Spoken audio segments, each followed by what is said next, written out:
At 79, the woman who turned different into a destination took her final bow, and the world forgot how to breathe. Diane Keaton did not simply act, she rewrote the grammar of honesty. The hats, the laugh, the offbeat courage that made imperfection look like a superpower gone, the headlines said. But headlines don't know a heartbeat. They don't know the quiet rituals of a mother who chose love on her own terms, or the paper scraps she tucked into drawers where memory slept. On the morning of October 11th, 2025, a soft California light crossed the floors she designed herself. The cup on her desk was still warm. The journal lay open to a sentence about love, and somewhere in that stillness, a lifetime of audacity. Annie Hall, The Godfather, the fearless comedies, and ferocious dramas folded into a single gentle goodbye. But grief is never just an ending. In the days that followed, tributes poured in from collaborators, from directors, and from the man whose eyes once rewired her future. Al Pacino wrote that she changed his life. Across screens and sidewalks, strangers cried like they were losing a friend, because in some unglamorous, necessary way, they were. This is not a story about a legend disappearing. It's a story about a woman who made space for truth and paid for that truth with solitude, discipline, and the stubborn grace to keep showing up when the applause got quiet. It's about the house she built, the children she raised, the letters she never mailed, the songs she hummed when the night got long. And it's about the one secret she never performed for the camera. We will show you that secret, not as gossip, but as a map back to the human being behind the myth. Because the most important thing Diane Keaton ever created wasn't on film, but the darkest promise she kept was the one nobody saw until now. Diane Keaton was never meant to be ordinary. In an industry obsessed with perfection, she was the woman who turned imperfection into poetry. The moment she appeared on screen, wide-eyed, witty, wrapped in mismatched layers of linen and confidence, audiences knew they were watching something rare, a soul unafraid to be different. Her laugh was unmistakable, high and nervous, yet somehow comforting, like the sound of truth slipping through laughter. And behind that laughter, there was always something else, a shadow, a quiet ache, the kind that only artists who've seen too much can hide so gracefully. From Annie Hall to Something's Gotta Give, Keaton became the face of complex femininity, charming yet awkward, confident yet terrified of love, magnetic yet fragile. She didn't play characters, she revealed them. Every glance, every pause, every tremor of her voice carried a lifetime of contradictions, joy and fear, love and regret, light and darkness, all swirling inside one frame. But fame, like love, demands a price. Behind the brilliance was a woman who lived almost her entire life asking one question: what happens when the applause stops? The public adored her eccentric style, the turtlenecks, the oversized suits, the quirky hats. She turned them into armor, symbols of her defiance, in a world that told women to be smaller, softer, simpler. But armor is still armor. It protects and it hides. For decades, Diane Keaton kept her private world under lock and key. She never married, never conformed, and chose instead a life of fierce independence. She often said, "Solitude doesn't scare me. It's where I meet myself." But solitude, like light, can turn blinding when it lasts too long. In interviews, she seemed full of wit and wisdom, the ideal combination of intellect and charm. Yet those who knew her best understood that her laughter sometimes carried the weight of unspoken battles, depression, insecurity, eating disorders, the quiet fear that even legends could fade into silence. Hollywood, for all its glitz, can be merciless to women who age, but Keaton defied that too. She reinvented herself over and over, embracing her wrinkles, her white hair, her evolving self-image with the same courage that once made her famous. In a sea of youth and illusion, she became something rarer, real. When her daughter Dexter finally spoke after the funeral, her words peeled back the mask Hollywood had built. "My mother," she said, "was a woman who loved deeply, but she was also someone who lived with a regret that never faded. A sentence like that can shatter even the strongest silence, because behind every role, every photograph, and every sharp punchline, there was a woman who had built an entire world out of longing for love, for connection, for peace. And yet, when she finally found it in motherhood, it was already late in her life. She had adopted Dexter when she was 50, a move that stunned the industry. Critics whispered, friends marveled, but Keaton only smiled and said, "I didn't choose the timing. I chose love." That one line defined her essence, spontaneous, raw, defiant of expectation. She wasn't interested in what was right for her career or her image. She wanted what was right for her soul, and that soul, as radiant as it was wounded, would carry her through some of the most beautiful and most heartbreaking chapters of Hollywood's modern history. The world remembers Diane Keaton as the free spirit who made intelligence fashionable, but Dexter's words remind us of the truth. She was also a woman haunted by memory, shaped by heartbreak, and redeemed only by love. Her story isn't simply about fame or tragedy. It's about the battle between light and shadow that exists in every artist's heart, and how even in her quietest years, she kept shining through it all. But as we trace her footsteps back to where it all began, before the Oscars, before Al Pacino, before the loneliness, we uncover the fragile beginnings of the girl who would become Hollywood's most enigmatic woman. Long before she became Diane Keaton, she was simply Diane Hall, a shy, curious girl growing up beneath the sun-streaked skies of Los Angeles. Born on January 5, 1946, she entered a world built on performance. Her mother, Dorothy Diane Keaton Hall, was a beauty queen, Miss Los Angeles, 1955, with a smile that could stop a room. Her father, Jack Newton Hall, was a real estate broker whose voice carried both authority and distance. The home looked perfect, from the outside white picket fences, Sunday dinners, and the hum of California dreams. But inside those walls, silence often spoke louder than love. Diane once recalled that her father was a man who never knew how to say "I love you," and her mother was a woman who gave up her own dreams for domestic stability. That contradiction, beauty trapped in restraint, left a mark that would shape Diane's entire philosophy of life. She saw firsthand what happened when a woman's light was dimmed by duty. She promised herself she would never let that happen. Dorothy, though confined by her era, was quietly radical. She kept journals, took photographs, and told her daughter to notice the small things. Those journals, filled with her mother's secret thoughts, fascinated young Diane. She later said, "That's how I learned that women could have inner lives, even if no one ever saw them."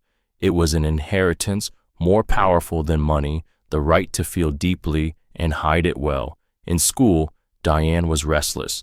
She was drawn to performance but terrified of attention.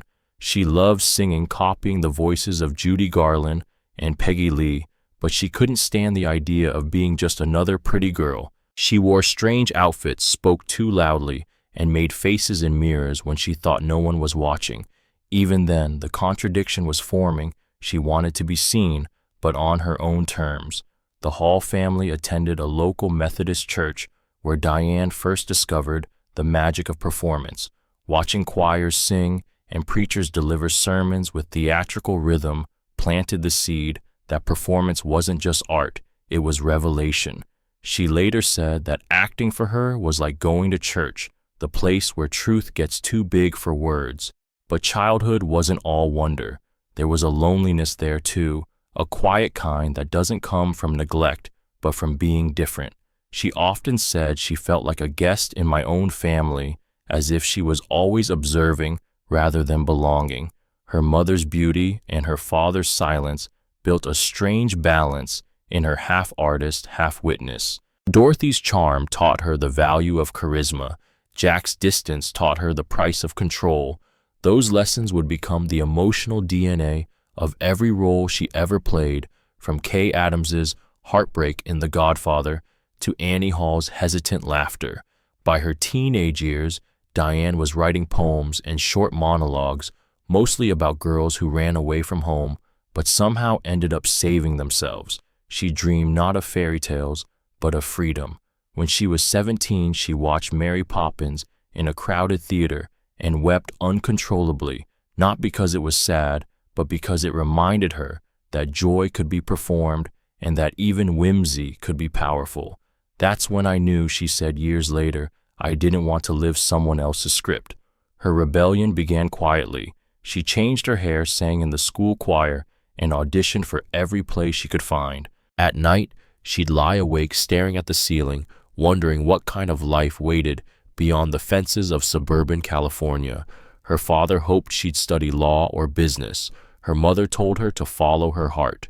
So in 1964, diploma in hand and $20 in her pocket, Diane boarded a Greyhound bus bound for New York City. She wasn't running away, she was becoming. New York, to a girl raised on sunshine, was brutal, freezing winters, cramped apartments, endless rejection. But that discomfort was exactly what she wanted, something real, something that hurt, something alive. It was there, in a city that didn't care whether she survived, that Diane began to carve herself into an artist. She took acting classes at the neighborhood playhouse and waited tables at night. Sometimes she sang in smoky coffee houses just to make rent. She'd walk home past neon signs, rehearsing lines from plays she hadn't even been cast in yet, whispering to herself, I'm not afraid, I'm not afraid. But she was. And that fear, that trembling honesty, would later become her superpower. She wrote in her early journals that I wanted to be brave, but I didn't know bravery was just pretending until it became real. That philosophy would later define her career and her life. By 1968, Diane was still unknown but unbroken. When she auditioned for a strange new musical called Hair, she had no idea it would change everything. She walked in barefoot, her nerves electric, and sang with the unpolished sincerity that would one day make her famous. The director said she wasn't the best singer, but there was something magnetic about her, something that made people listen, even when they didn't mean to. That was Diane Keaton's first victory. Not talent, not luck, presence. The girl who once felt invisible had learned how to command a room without asking permission. But New York's stage was only the beginning. Beyond those cramped apartments and bright lights waited the role that would turn her into a legend, and the man who would both shape and shatter her heart. The late 1960s in New York were chaos, wrapped in neon protest chants, in the air the smell of cigarette smoke, and artists scraping against the edge of revolution. It was in this world that Diane Keaton began to find herself, not through comfort, but through conflict. She had joined the Broadway musical Hair in 1968, the same show that scandalized America with its bare honesty and bared skin. True to form, Keaton refused to participate in the nude scene, a decision that set her apart even then. While others sought exposure, she sought integrity. She wasn't trying to shock the audience, she wanted to reach them. Diane didn't care about what people expected, one of her castmates later said. She cared about what felt true.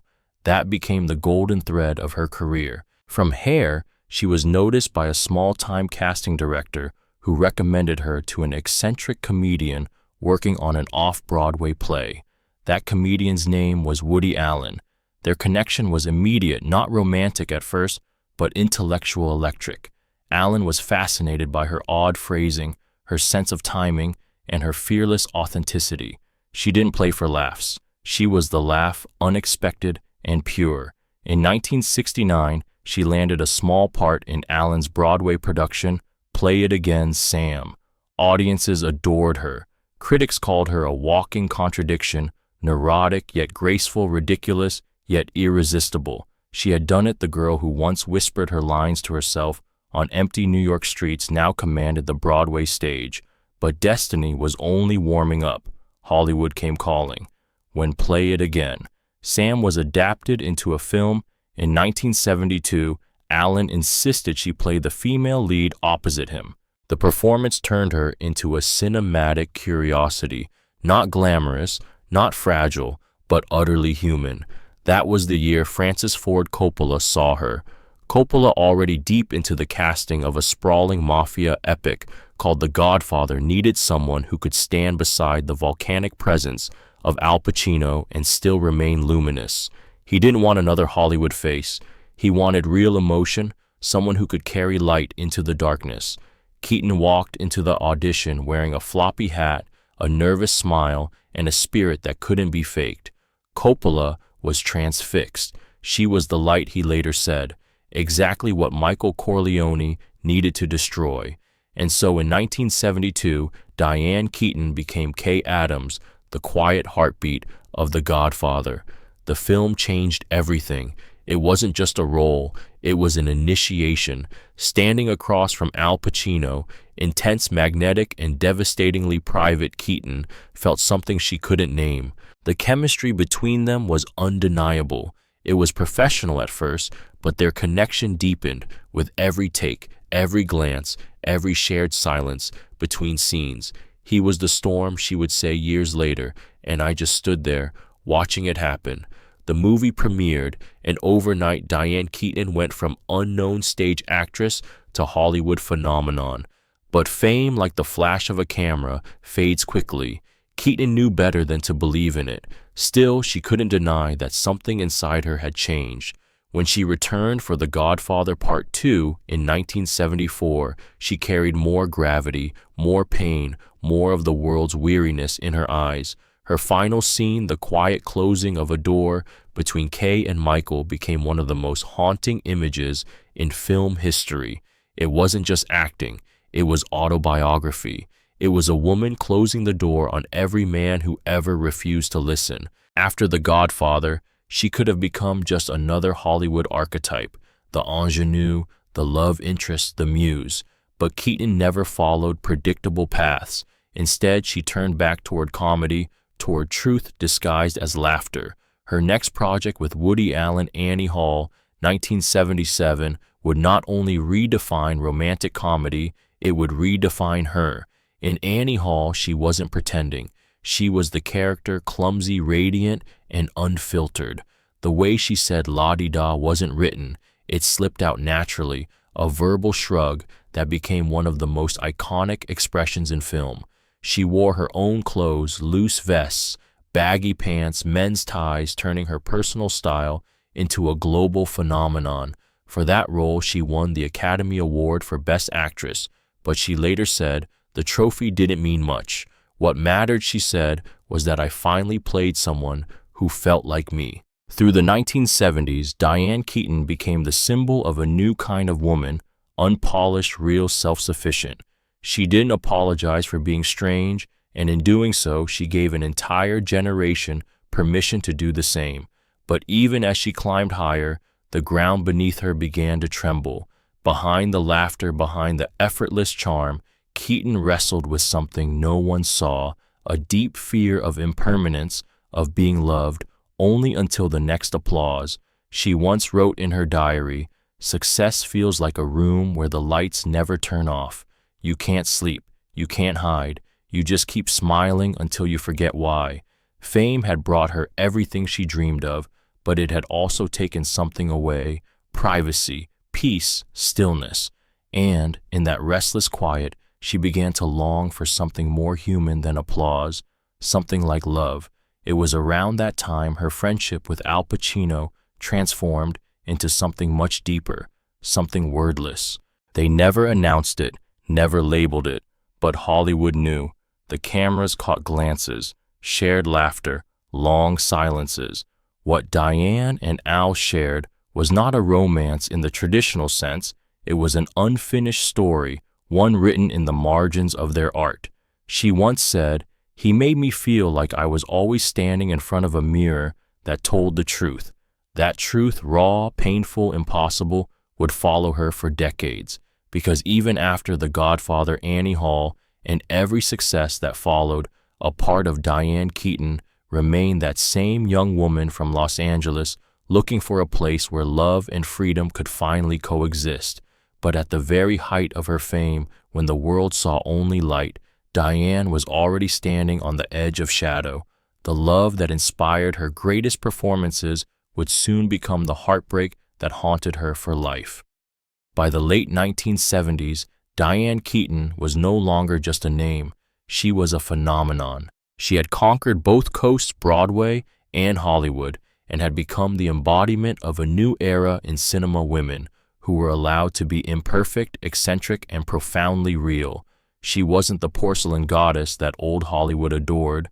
She was made of sunlight and nervous laughter, contradictions stitched into charisma.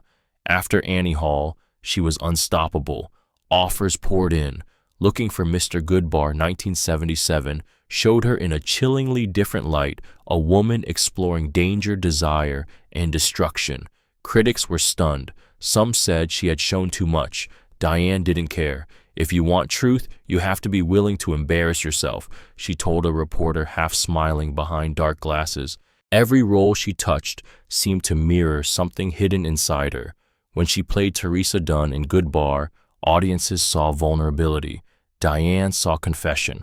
When she played Louise Bryant in Red's 1981, a journalist torn between love and ambition, she was once again playing herself. At that time, her life off-screen was as turbulent as her scripts. Her relationship with Al Pacino, the man who had stolen her breath years earlier on the Godfather set, had grown from chemistry to obsession. They were opposites that fit too perfectly. Pacino was intensity personified, brooding, unpredictable, a creature of midnight solitude. Diane was openness, a chaos of warmth and self-doubt that collided with his silence. Friends would see them together at quiet restaurants in Los Angeles, two people who could go entire dinners without speaking and yet look like they were having the deepest conversation in the world. They understood each other through the unspoken, the language of artists who know that love, like film, is made of fleeting light. Diane called him the great mystery of my life. Pacino once said, "She's got that thing. You can't rehearse it." But love between two people haunted by perfection can rarely survive peace. When Pacino's career exploded after Scarface 1983 and Diane continued her own evolution, the distance between them widened. She wanted commitment. He wanted space. She built her world around presence. He built his around absence. Diane once confessed in her memoir, "I asked him marriage or goodbye. He said nothing, and that silence broke me in half. It was a wound that never quite closed. After that, she vanished from his life, but never from his memory. For years afterward, Pacino would still call her the benchmark for all others. And Diane, though she loved again, admitted, there are some people you don't need to meet twice. They live inside you forever. It was heartbreak, yes, but the kind that gives birth to art. In the years that followed, Keaton turned her pain into purpose. She collaborated again with Woody Allen in Manhattan and Radio Days, each time digging deeper into the ache of modern love. When she played Kay Corleone one final time in The Godfather Part 3 1990, her tears in the final scene weren't performance, they were release.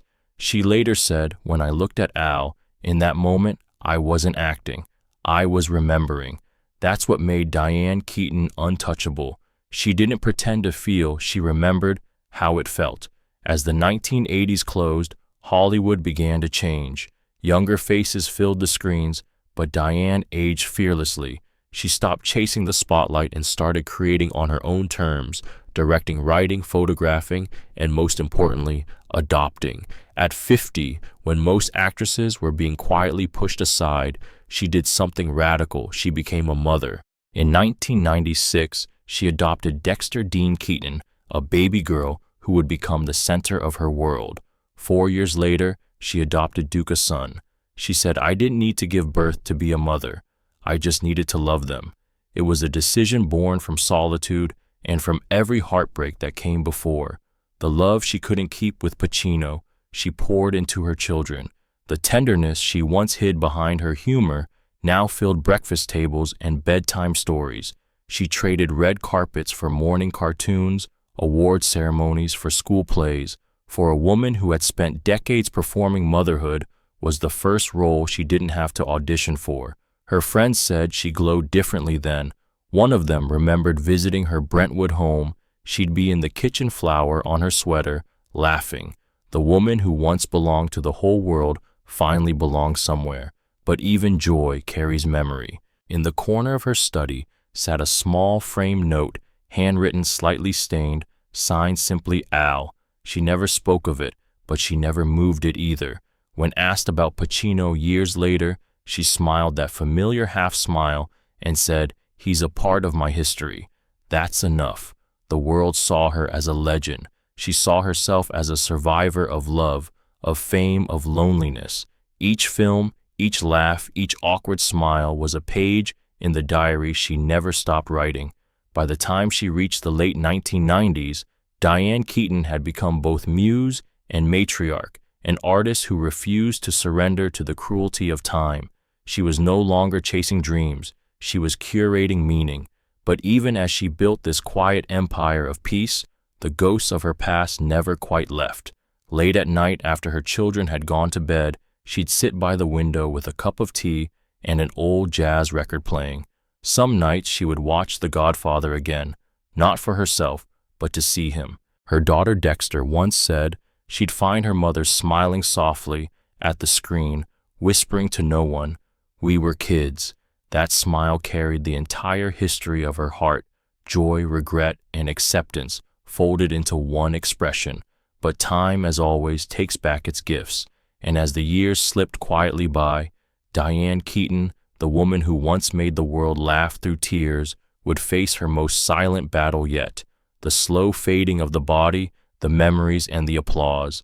Fame doesn't end with a crash. It dissolves like fog at sunrise. For Diane Keaton, the world didn't suddenly turn away. It simply went quiet. And for someone who had built her life on the rhythm of voices, applause, and light, silence could be deafening. In the early 2000s, her films slowed. The woman who had once defined a generation of love stories began to retreat into the margins of her own legend. Hollywood moved on as it always does. Younger stars filled the screens. She once dominated their faces, brighter, their stories newer. But Diane didn't fight it. Instead, she smiled the same stubborn, knowing smile that had carried her through every storm and said, "It's time to live the rest of the story." Yet the rest was not as peaceful as she pretended. Behind the timeless style and graceful composure lay a body growing frail from the quiet wounds of age.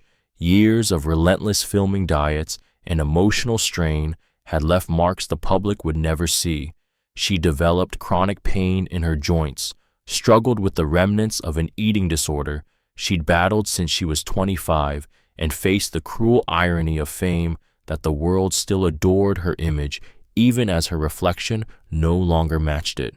In her private journal, she once wrote, "I love beauty, but beauty is what destroyed me. It taught me to hide from what was real." That was the tragedy of Diane Keaton, the woman who gave others permission to be imperfect, but could never fully grant that permission to herself.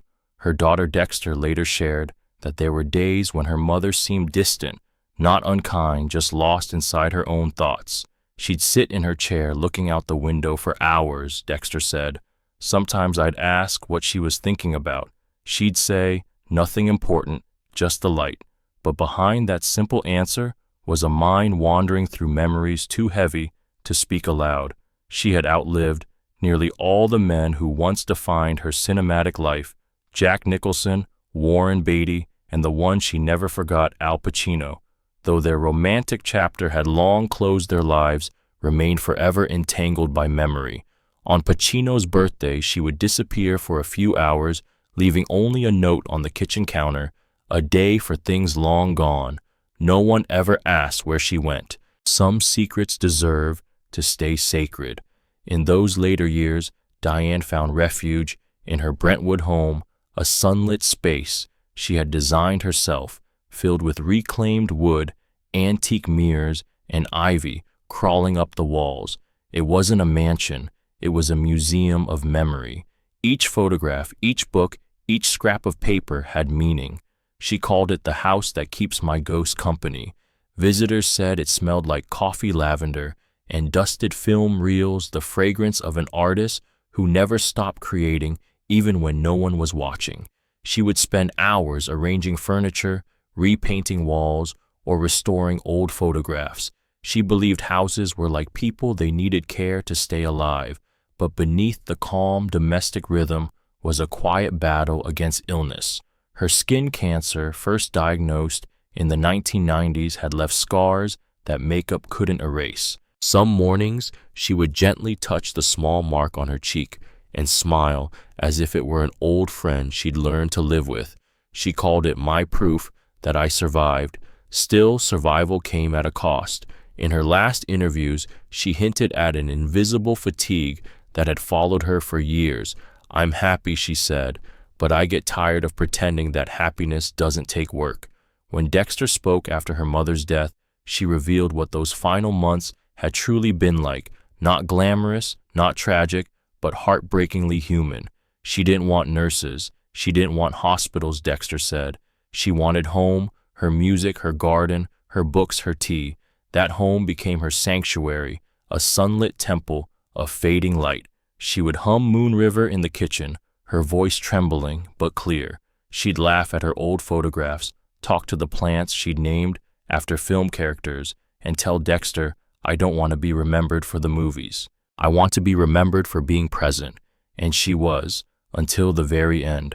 When her illness worsened, she asked her children to read to her poetry mostly.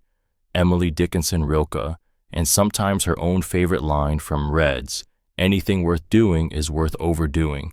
She would laugh softly and say, that was me. I overdid everything, even love. But love had been the point all along.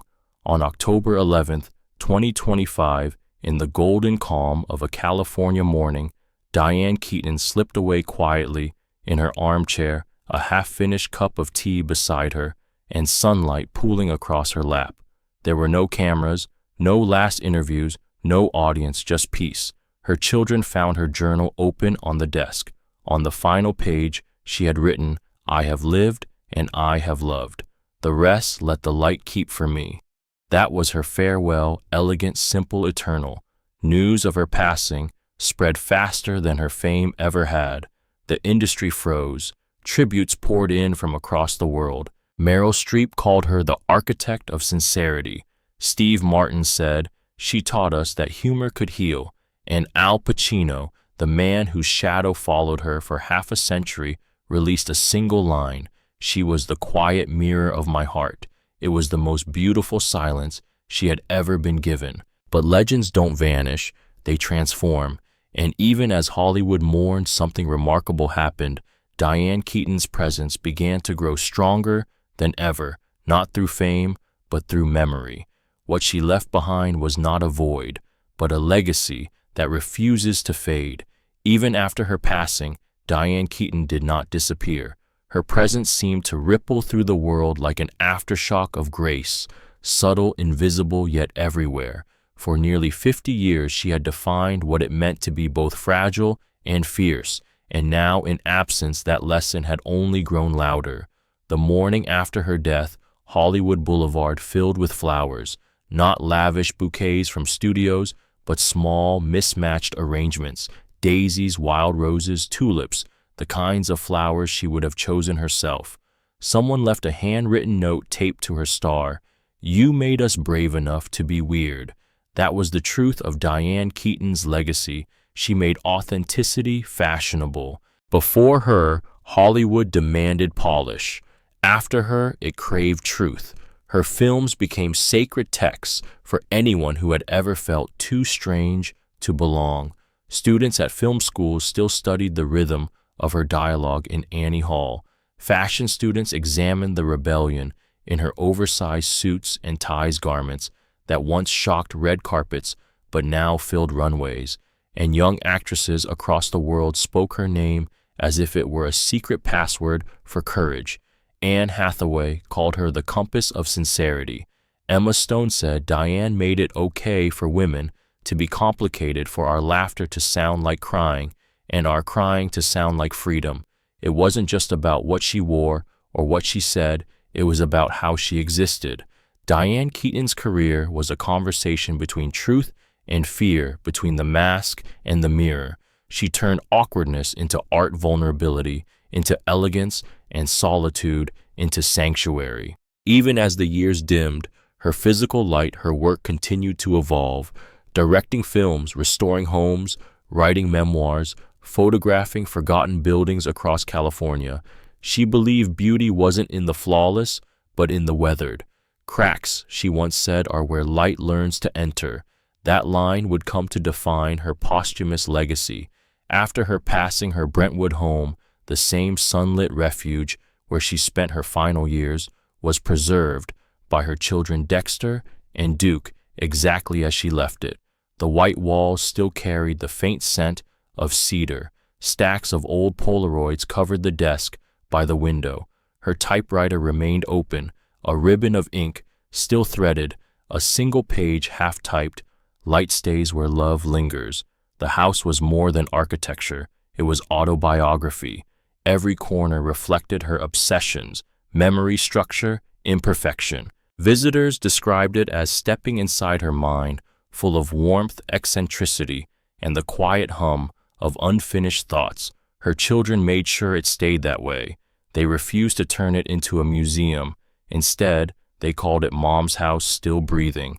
Sometimes Dexter would light a candle in the study at sunset, letting the flicker dance across the photographs her mother had taken. "I don't feel like she's gone," she said softly in an interview. "I feel like she's just gone quiet."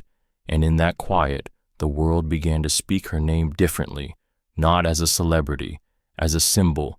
In an age of filters and illusions, Diane Keaton's imperfections became revolutionary. Her trembling voice in interviews, her quirky gestures, her fearless humor, all of it reminded people that truth was not a performance. It was a choice. She chose it every time she walked onto a set without trying to be perfect, every time she smiled into the mirror and said, "Good enough." In her will, she left generous donations to historic preservation projects, women's cancer research, and mental health charities causes she had quietly supported for decades. Her estate was valued at over $100 million, but the real inheritance she left behind was invisible. Her philosophy that art is only worth something if it helps you love yourself a little more. It's said that Pacino still visits her star on Hollywood Boulevard once a year. He never speaks. He just stands there for a while, hands in his pockets before walking away. Those who've seen it say it's as if he's visiting not a memory, but an unfinished sentence. For fans, her films have become rituals of remembrance. Each rewatch of Annie Hall feels like a letter sent back through time. Each glance in The Godfather, a confession. Each laugh in Something's Gotta Give, a prayer for grace. Even her voice, airy and hesitant, still echoes through film classrooms and tribute reels. When the Academy aired her memorial montage, it ended with her quote that seemed to crystallize everything she was: "Love is the greatest risk of all." And perhaps that was her greatest legacy. Not her Oscars, not her films, not even her fashion. It was her bravery to risk being herself in a world that told her not to be. To the public, she was a star. To Hollywood, she was a mirror. To her children, she was home. And in that balance between performance and person lies the reason Diane Keaton will never truly fade, because she gave us something no fame can outlast: permission. Permission to age, to laugh, to fail, to love without guarantees. Some legends burn bright and vanish. Diane's light bends and stays like sunlight caught in dust, refusing to die even after the window closes. But what truly made Diane unforgettable wasn't her fame, her style, or even her courage. It was the simple private philosophy she lived by, that love given freely is the only thing that outlives us. And no one understood that better than her daughter, Dexter. In every era, Hollywood crowns new faces, then forgets the ones who built its language. But Diane Keaton never fit the rhythm of that forgetting. She wasn't designed to fade. Most stars shine outward, she shone inward. While others chased applause, she studied silence. While others performed perfection, she performed truth. And perhaps that's why her story hurts more than most, because it reminds us that brilliance often walks hand in hand with loneliness. Diane Keaton's life reads like a love letter to contradiction. She was both storm and sunlight, laughter and loss, fearless and frightened. She stood at the center of the camera's gaze, yet lived like an observer, quietly archiving the world she helped shape. The irony of fame is that it gives you everything except peace. Keaton reached the heights most actors only dream of: Oscars, immortal roles, a legacy spanning half a century. But when the lights dimmed, she sat in her Brentwood home, surrounded not by applause, but by old notebooks, Polaroids, and the faint hum of jazz. And in that quiet, she seemed more real than she ever had on screen. There's something deeply tragic about that image, the woman who made millions laugh, smiling alone into the light of her own lamp. Not sad, not broken, just human. Diane once said in an interview, "I never wanted to be normal. Normal is just another word for invisible," and she lived by that. She refused invisibility, not through rebellion, but through sincerity. Even in her later years, when her hands shook from age, she would joke about it with the same sharp wit that once made Johnny Carson blush. "That's just proof I'm still vibrating," she laughed. She made imperfection safe, and that may be her greatest cultural contribution, showing generations of women that they didn't need to apologize for being too loud, too odd, too emotional, too anything. Her daughter Dexter said that her mother taught her being kind is worth more than being famous. Imagine that, one of the most iconic actresses of her time teaching her children that fame meant nothing compared to tenderness. That's where her true greatness lived, not in the spotlight, but in the spaces between. When we at Celebrity Forgotten look at Diane Keaton's story, we don't see tragedy alone. We see testimony, proof that life is beautiful even when it hurts, that solitude doesn't have to be a sentence, and that the truest love stories are often the ones that never get finished. Maybe that's why her story resonates so deeply now, because in a world that feels increasingly artificial, her sincerity feels revolutionary. Her laughter, her hats, her contradictions, they all whisper the same message: be real. It's enough. That was her rebellion.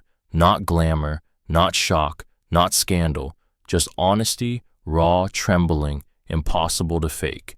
Diane Keaton didn't conquer Hollywood. She outlasted it. She survived its illusions, transcended its demands, and in the end she left behind something more enduring than fame, a philosophy that you can love without owning, succeed without selling out, and grow older without growing smaller. Even her final words on paper weren't grand or poetic. They were gentle, human. "I have lived and I have loved. The rest let the light keep for me." Maybe that's all any of us can hope for. But even as her story closes, something lingers, a warmth that refuses to die, a memory that keeps breathing. Because for some souls, death isn't an ending, it's a return. And for Diane Keaton, it was a return to the one thing she always believed in: love. The lights of Hollywood never truly go out. They dim, they shift, they find new faces to reflect upon. But somewhere in that endless glow, the outline of Diane Keaton remains. A woman who built her life not on perfection, but on permission. Permission to be strange, permission to grow old, permission to love without ever owning. Her daughter Dexter once said, "My mother taught me that peace was louder than applause." That line stays like a heartbeat beneath all the noise. In the years since her passing, her presence feels less like a memory and more like a quiet companion. You see it in the small things: an old turtleneck in a thrift store window, a laugh that sounds too honest, a woman walking alone but without fear. Somewhere in those moments, she's still there, reminding us that beauty was never about symmetry, but about sincerity. Every generation rediscovers her differently. To some, she is Annie Hall, the awkward dreamer who made vulnerability fashionable. To others, she is Kay Corleone, the conscience of a dark empire. And to a few who truly watch closely, she is Diane Keaton, the architect of her own silence, who turned solitude into sanctuary. Maybe that's the secret she left behind, that life isn't about how brightly you shine, but how softly you stay. The final image of her life's sunlight spilling through a half-open window, her tea still warm, her pen resting mid-sentence, feels less like an ending and more like a continuation, as if she had simply stepped into another kind of light, and in that light there is no applause, no audience, no roles, only truth, a truth that says we were never meant to stay forever, only to leave behind something worth remembering. Some stories were never meant to be known, but now you know.